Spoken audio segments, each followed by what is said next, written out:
Hi friends, എല്ലാവർക്കും tech at വിത്ത് ഉണ്ണീശ്വരത്ത് എന്ന YouTube ചാനലിലേക്ക് സ്വാഗതം. ഇന്ന് നമ്മളിവിടെ പരിചയപ്പെടാൻ പോകുന്നത് ഒരു DC to DC കൺവേർട്ടറാണ്. അതിനെ DC to DC SMBS എന്ന് നമ്മൾ പറയാറുണ്ട്. നമ്മൾ മെയിനായിട്ട് ഇത് കാറ്, അതുമാതിരി ഓട്ടോ, ഇതിലൊക്കെ 12 വോൾട്ട് ബാറ്ററിയിൽ സിംഗിൾ സപ്ലൈയിൽ ബാറ്ററിയുള്ള വണ്ടികളിലൊക്കെ നമ്മൾ ഒരു ആംപ്ലിഫയർ അല്ലെങ്കിൽ സബ്ബൊക്കെ ചെയ്യുമ്പോൾ നമുക്കതിന് വേണ്ടി ഒരു ഡ്യുവൽ സപ്ലൈ ഒക്കെ പലതും ആവശ്യമാണ്. ഇപ്പോൾ സബ് ഊഫറിനായാലും ആംപ്ലിഫയറിനായാലും ചിലതൊക്കെ ഡ്യുവൽ സപ്ലൈ ആവശ്യം വരുന്ന സ്ഥലങ്ങളിൽ നമ്മൾ ഇതിനെ, അതായത് 12 വോൾട്ട് സിംഗിൾ സപ്ലൈനെ ഡ്യുവൽ സപ്ലൈ ആക്കി 24/0/24 അല്ലെങ്കിൽ 30/0/30 ഏതാണോ വേണ്ടത് അങ്ങനെ ആ രീതിയിലേക്ക് മാറ്റുന്നതിനാണ് ഈ ബോർഡുകളൊക്കെ പരമാവധി യൂസ് ചെയ്യുന്നത്. ഇത് പലർക്കും അറിയുന്നതാണ്, ഞാൻ പറഞ്ഞു എന്നേ ഉള്ളൂ. അപ്പോൾ നമുക്കിതിൻ്റെ വിശേഷങ്ങളിലേക്കാണ് പോകേണ്ടത്. നമുക്കിതിൻ്റെ ഫുൾ റിവ്യൂയിലേക്ക് പോവാം. അപ്പോൾ എല്ലാവർക്കും ടെക് അറ്റ് വിത്ത് ഉണ്ണീശ്വരത്ത് എന്ന യൂട്യൂബ് ചാനലിലേക്ക് വീണ്ടും സ്വാഗതം.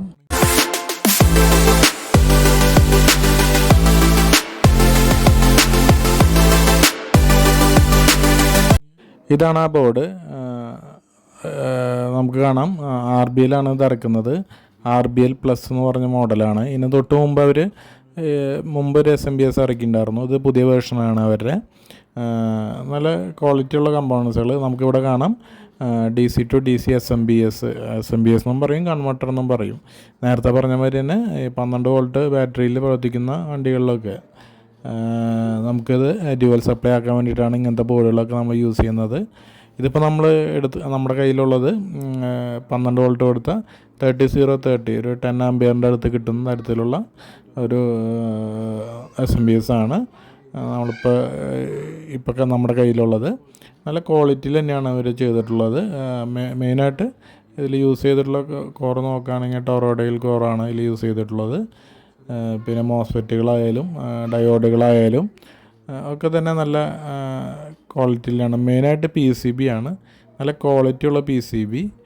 ഒരു ബ്ലാക്കും ബ്രൗണും ചേർന്ന് മിക്സ് ചെയ്തിട്ടുള്ള ഒരു PCB ആണ്. അതുമാതിരി തന്നെ സോൾഡർ ചെയ്ത രീതിയായാലും എല്ലാം നല്ല ക്വാളിറ്റിയിൽ തന്നെ. അവരെ സോൾഡറിങ് ആയാലും അവരുടെ ട്രാക്ക് ആയാലും നല്ല കനത്തിൽ തന്നെ ട്രാക്ക് ഉണ്ട്.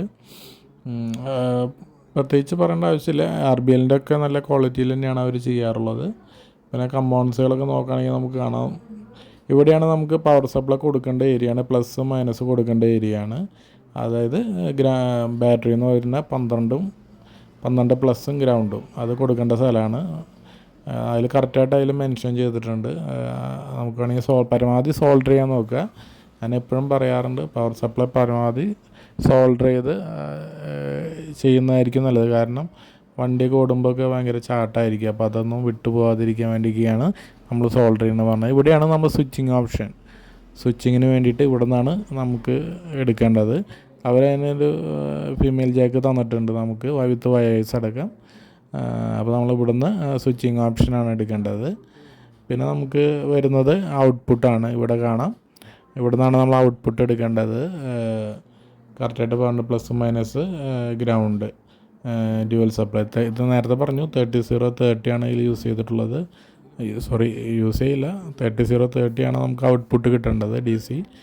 അപ്പോൾ നമുക്കൊരു സബിന് ഒക്കെ നമുക്കിത് യൂസ് ചെയ്യാൻ പറ്റും. പിന്നെ നമുക്ക് ഇതിൻ്റെ ഇതിൽ യൂസ് ചെയ്തിട്ടുള്ള കപ്പാസിറ്റേഴ്സ് കുറച്ച് ക്വാളിറ്റി ഉള്ള ഒരു കപ്പാസിറ്റേഴ്സ് യൂസ് ചെയ്യാമെന്ന് തോന്നുന്നു. കെൽട്രോണിൻ്റെ ഒക്കെ യൂസ് ചെയ്യണമെങ്കിൽ. ഇപ്പോൾ ഇതിൽ ഔട്ട്പുട്ടിൽ നമുക്ക് കാണാം 63 വോൾട്ട് 2200-ൻ്റെ 63 വോൾട്ടിൻ്റെ 2 കപ്പാസിറ്ററുകൾ അവർ യൂസ് ചെയ്തിട്ടുണ്ട്. അതുമാതിരി തന്നെ മോസ്ഫെറ്റുകൾ നമുക്ക് കാണാം, 4 മോസ്ഫെറ്റുകൾ.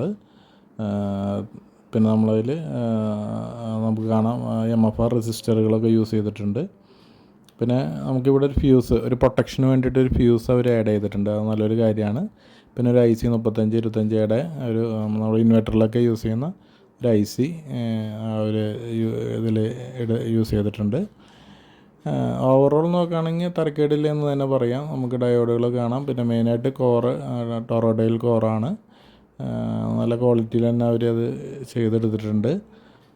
എല്ലാ തരത്തിലും കപ്പാസിറ്റീവ്സ് ഒഴികെ ബാക്കി എല്ലാ തരത്തിലും നല്ല ക്വാളിറ്റിയിൽ തന്നെയാണ് അവർ ചെയ്തിട്ടുള്ളത്. ഡയോഡുകളായാലും നമുക്ക് ഒന്നും മോശം പറയാനില്ല. RBLൻ്റെ കാരണം നമുക്ക് ധൈര്യമായിട്ട് മേടിക്കാം. അപ്പോൾ ഇതൊക്കെയാണ് ഈ ബോർഡിൻ്റെ വിശേഷങ്ങൾ. നേരത്തെ ഇതിൻ്റെ MFR റെസിസ്റ്റേഴ്സുകളാണ് യൂസ് ചെയ്തിട്ടുള്ളത്. ഈ ബോർഡ് ആവശ്യമുള്ളവർക്ക് ഇത് നമ്മൾ RBLൻ്റെ ബഷീർക്കയുടെ നമ്പർ ഞാൻ അതിൽ ആഡ് ചെയ്യാം. നമുക്ക് ആവശ്യമുണ്ടെങ്കിൽ ആളായിട്ട് കോൺടാക്റ്റ് ചെയ്യുക. ഇതൊക്കെയാണ് ഈ ബോർഡിൻ്റെ മെയിനായിട്ടുള്ള വിശേഷങ്ങൾ. നമുക്ക് അടുത്ത വീഡിയോയുമായി കാണാം. എല്ലാവർക്കും നമസ്കാരം.